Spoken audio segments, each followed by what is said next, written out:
Okay, we're back. It's Monday, and we're gonna get back to work on Moonwatcher here. As you can see, I already started working on the hair, and I remember it was bald here because it was a Klingon wig. Well, I took care of him back here. I moved it to here. This is a real nice mix of salt and pepper. I hope I have more of this hair. You can see how similar it is to that hair and that hair. It's really, really close. Before I can finish the hair work, of course, I have to paint this. And before I can paint this, I need to fix my problem with the lower lip. Now, when the mouth closes, it's fine, but I have this little kind of drop here, so I have to get in here and make this piece longer. The upper lip is fine. How I put the hair on this rubber ball cap that I made on my head cast was I used the barge cement and barge thinner to thin it out, and I put the thin cement in there and thinner in here, and so after I was all done, I was able to clean the brush, and look at that, I still have a brush. So you can actually do that. Of course, I would brush it on here. I should have showed you. I brushed it on here, and I laid the hair down, and then I would press it in with that, and as you can see, it's very, very tough and very strong, so I'm very pleased with how that turned out. We're going to also attach the ears and the tongue, but I have to fix this problem first, so yeah, we'll do that. Okay, so here we go again. I'm trying to get the bottom lip to work better. I mean, it was working fine, but there were some things about it I didn't like. It mainly was the tab kind of showing and stuff. You didn't see it in the video, camera wouldn't see it, but you might see it in person in a personal, up and close sort of cosplay, Comic-Con sort of way, if that happens. So what I'm doing here, what the problem was, is that this let go. There was silicone on there, holding this on there, and it let go. So the lip was not closing up all the way and moving correctly. So the tabs are fine, as you can see. In fact, I redid them and separated them because they work better that way. They don't struggle. But the upper one is just fine. There's really no problems with it. I don't have to mess with that much. So I thought if I drill a bunch of holes through like this, then I can put the silicone on, and it will go through here and act like a rivet. It'll just actually pop on around the other side, and it won't slip or come loose. It will stay better adhered to the underskull. So I'm going to try that now that I've drilled the holes, and magically I missed going through any of the cables, and everything's just fine. So let's get that. So I've got the mouth to close really nice on this now. Everything I did really worked out very well. I got the eyes all glued in nice and tight, so when this is on my head, it fits nice and tight. But I figure, why put it back on the head again? Why not just go ahead and paint this and finish it, and then do a little bit of last tweaking on it.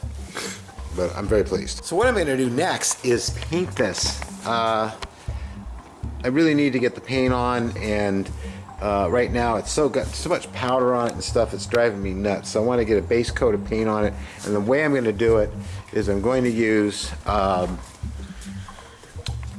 leftover mix I had, and I'm going to darken it up a bit more, and I'm going to thin it with Dow Corning.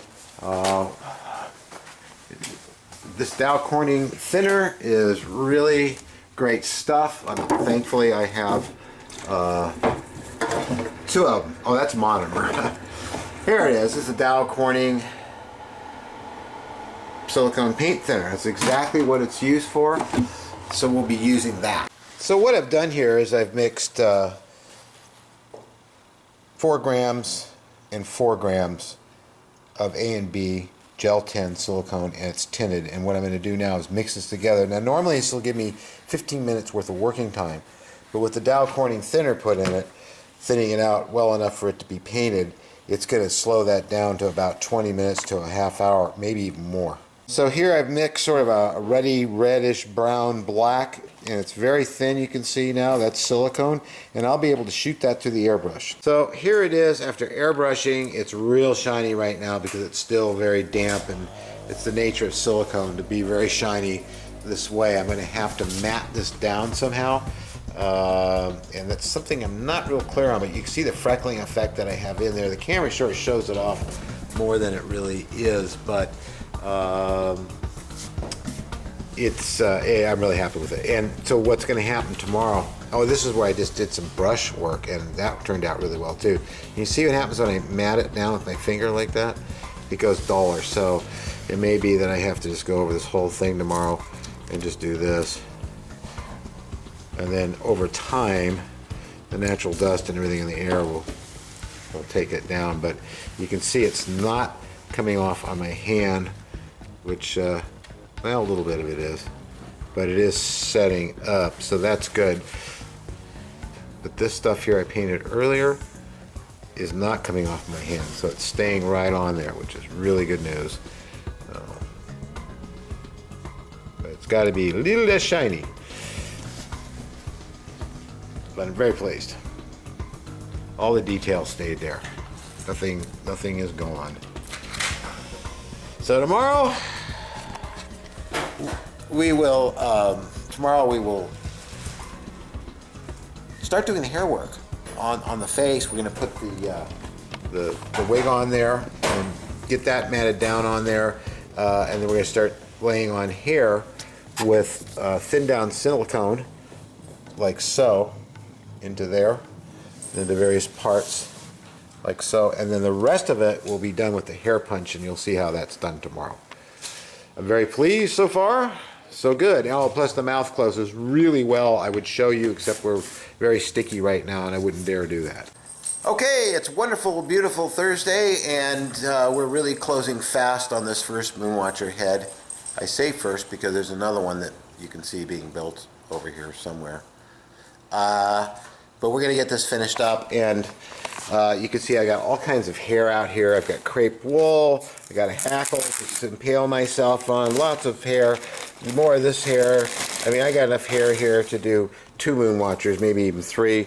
I did a little experiment already, punching in some of the crepe wool just as they did back in the day. You can see it goes right in, it goes right out, just like real hair, which is really cool. I just need to style it a bit after I get it in there. Of course, the head is nicely painted now. You can see it's got nice modeling to it and everything. So also the mouth closes completely, no problems there anymore.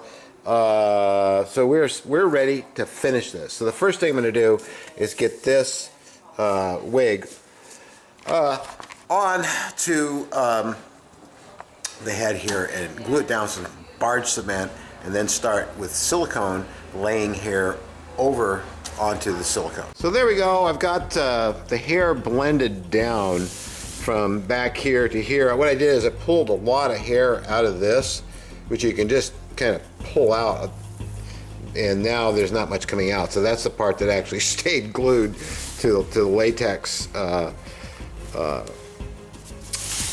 cap that I made that originally glued all this hair to. But as you can see now, I brought it to the front and overlaid the edge, so it looks pretty darn good. Of course, there's a lot of styling I have to do yet, and Krylon was the hairspray of choice. But as much as this is looking like him, there's still a lot of hair I need to lay down into here, the widow's peak, and around here and up on the chin. And then the very edge, they of course did this hair punch deal. And if you look at the actual real pieces, you can see that it was very rough, very crude by today's standards. Now, I've had a number of people say, well, of course, Steve, you're going to have to improve on that. And it's like, no, we're doing this canon. So I don't want to improve on anything, because when you change something like this and make it with modern techniques, and if I had lace pieces and all that kind of stuff, it wouldn't look right. It wouldn't look like the Moonwatcher we know. And if you watch the film to this day, it looks fantastic, because it was made for camera. And even at 70 millimeter, there's still a lot of loss. And then There's the fact that there was a brilliant director who knew how to shoot this stuff, who knew how to light it, and where to put the camera to sell the lie the best. And boy, could he do it. As you can see, I've got most of the hair work on here. It's a combination of, well, this is all held down with actual silicone, which is kind of shiny. You know, it's a problem with it. But there is a way to dull that down. And what we're going to do is we're going to punch hair now into it. Now, I know what you're all thinking. They weren't that long, the hair. Well, that's because you put the hair on long and then you style it. You take it down and you make it less. It's always better to have more to work with and trim it back than try to do it the other way. But either way, it looks so cool. So now what I'm going to be using is this.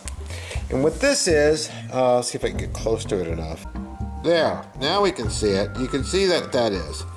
See, I have a needle. They've broken off one side.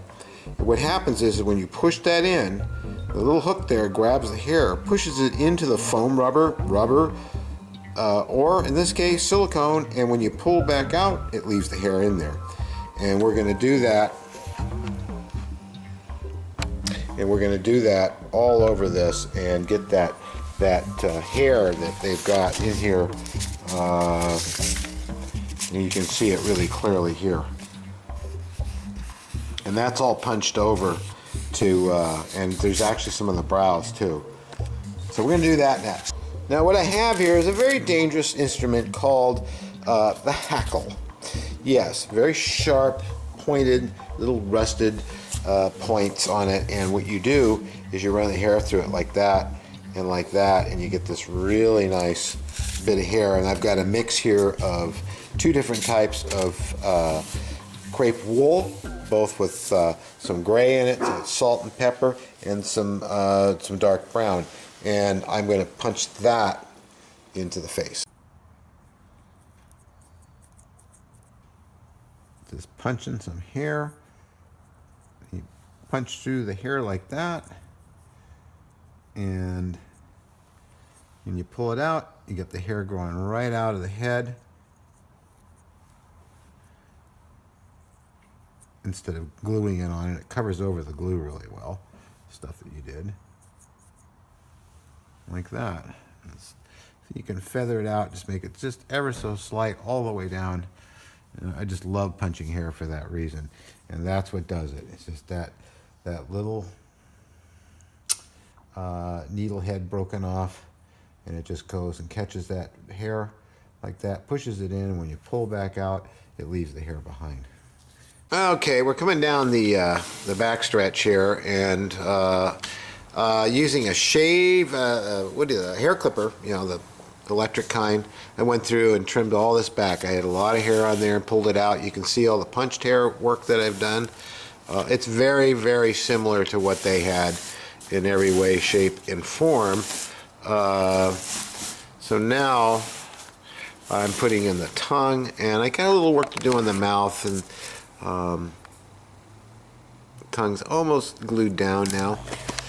And it's pretty much done. I mean, I'm going to pick at it, obviously, but, and of course, I'm going to put the head on tomorrow, and we'll take a look. That'll be Friday, and have a little fun with that. And that's going to be that for this one, and then we move to this one. Here I am, my favorite raccoon look, about to try this on. Now, keep in mind, I don't have the padding in the head yet, or the bite that allows me to close the mouth like that. So the head fits kind of loose and it shifts, but once the padding's in and everything, and I put the bite in, then it'll work all the way it's supposed to. But I figured I would try to get in this head, because I haven't tried to since I put the hair on the back. Here I go, getting the Iron Maiden on my head.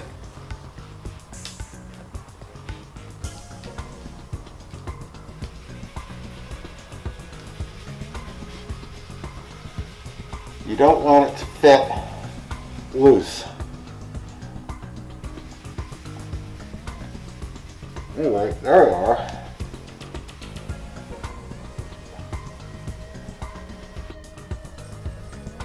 How do I look, huh?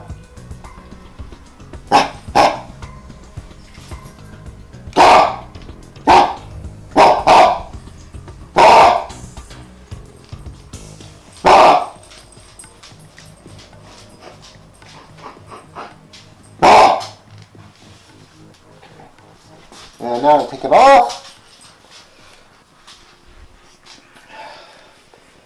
Whew! Brings back memories of my gorilla days.